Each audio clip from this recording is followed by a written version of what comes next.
রাগের মাথায় আপনি সন্তানকে বললেন তুই মর, ফেরেশতারা বলল আমিন। তোর ভবিষ্যৎ অন্ধকার, ফেরেশতারা বলল আমিন।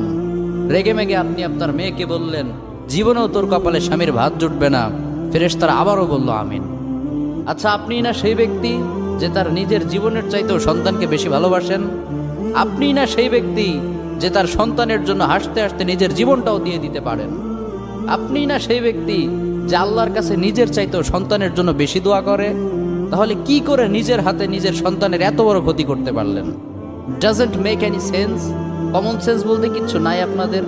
আপনারা কি জানেন না আপনাদের রাগের মাথায় বদদোয়া করাগুলো ফেরেশতারা আমিন বলে?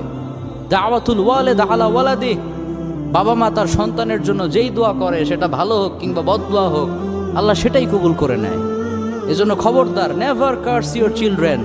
রাগের মাথায় কখনো সন্তানকে অভিশাপ করবেন না। খুব বেশি রাগ উঠে গেলে তার জন্য উল্টা ভালো